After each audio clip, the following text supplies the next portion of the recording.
With the election behind us, we continue our series, Issues That Matter, to explore the challenges facing our country. This morning, we are looking at national security with former Defense Secretary Robert Gates.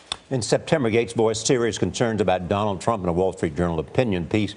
He wrote, "At least on national security, I believe Mr. Trump is beyond repair." Gates added he is unqualified and unfit to be commander-in-chief. Secretary Gates joins us now for his first interview since the election. Welcome. Thank you. So how do you see him now, since we have seen looked at him as president-elect? You know, I wrote that op-ed based on the statements that have been made in the campaign about our allies, about NATO, about nuclear weapons in Japan and Korea, about China and Russia, about our troops, about our generals. And I must say, I think that based on what I've seen since the election on these issues, I'm hoping I was wrong. And you know people that are talking to him as well. And I know a lot of the people that he's talking to. I've talked to a lot of them, and I've encouraged them to serve.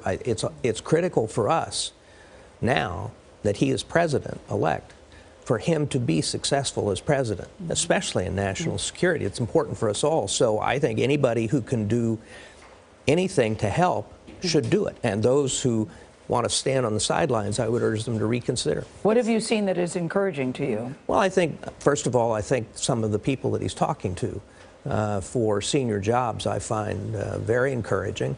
They're very solid people. You know, I don't want to jinx anybody's chances, but for example, General Mattis, if he were to become Secretary of Defense, he would be the first senior military officer retired military officer to play that role since George Marshall in right the after Truman World War II. administration.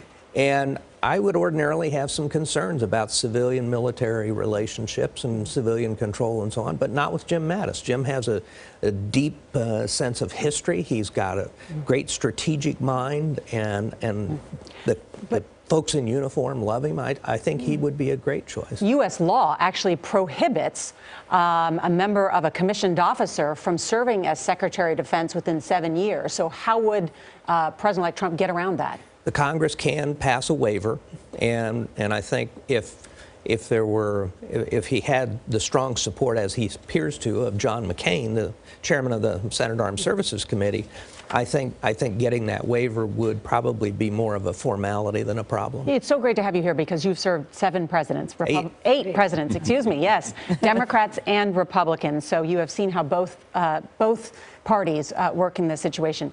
There's a general as a national security advisor, potentially a general as Secretary of Defense, and a former general if Petraeus is chosen as Secretary of State. Is that too many generals? Well, I think it would be very difficult to have former generals as both Secretary of State and Secretary of Defense. And, you know, the president will obviously have to make his own choices, but I think that is probably too much military influence in the decision-making process. I have the highest regard for and worked closely with General Petraeus, with General Mattis. General Kelly is being mentioned for possible positions. I think all 3 of them are amazing, terrific people.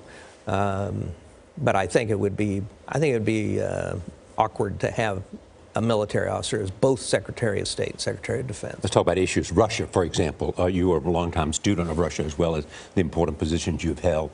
What should be the president-elect's approach and strategy and policy towards Russia? I think the president has to thread the needle between trying to break the downward spiral of the relationship with Russia that's been going on for the last couple of years, and at the same time send the message to Putin that the United States can't be pushed around, and that we will react and act to protect our interests. But I think there does need to be an initiative to try and figure out how we break this spiral. Have we sent a message that we can be pushed around by Russia? I think that what has happened in Syria, what has happened in Ukraine, and the reactions, I think outside observers would say that the Russians have us on our back foot in terms of what to do about their behavior and their activities in these areas. What does that mean, the Russians have us on our back foot? Well, at a disadvantage, that they have seized the initiative, for example, in Syria. And so if there's an outside power that's calling the shots, if you will, in Syria right now, it's Russia, not us. And they're pushing in Europe as well. Pushing in Europe. You know, these stories about trying to bring about a coup in Montenegro, and the activities pushing against the Baltic states, Lithuania, Estonia, Latvia, and so on. And the German intelligence chief said this morning that he's concerned they may try to tamper with German elections. Yeah, well, and then there's the whole internet cyber problem affecting our election, and perhaps the Brexit vote in Russia. I mean, Can we talk about ISIS? Donald Trump has said that he will defeat ISIS, but he's not yet presented a plan on how to do so. How do you characterize the fight against ISIS right now? What needs to be done? I think what we're doing now is what we ought to be doing, but we ought to have been doing it 2 years ago. Which is? And that is a very aggressive air campaign, and close-in advisors helping our different partners, the Sunni tribes, the Kurds, the Iraqi security forces, ample use of special forces. I think all of these things together are, as a package, are the right things to be doing. Can we be more aggressive in one or another of those? Perhaps. But I think the basic outlines of what we're doing is what we should be doing. This fight, we do not want to put large numbers of American troops back in Iraq. What does large numbers mean? Because there has been an increase of American presence on the ground. Yeah, we're I think back up over 5,000 or so, somewhere between 5,000 and 6,000. But to dominate the situation on the ground would be 10, 15, 20,000, and nobody wants to do that. To know what you thought before this election, you thought the Iran deal was not perfect, but my impression is you supported it. I thought we could have gotten a better deal, particularly on verification. The administration said we needed any time, any place inspections, and we didn't get it. So John Brennan talked to the BBC and basically British media and basically said it would be a height of folly for Donald Trump to void that agreement. I think it would be a mistake to tear up the agreement at this point. I think we would be the ones isolated, not the Iranians, because none of our other partners that helped negotiate that would walk away from it. But I do think what the new president can do is push back against the Iranians in all of the other activities. The behavior acts. In their behavior in the region, and, you know, pointing guns at our helicopters and challenging our ships, and they're meddling in Yemen and they're meddling in Syria and having significant troops.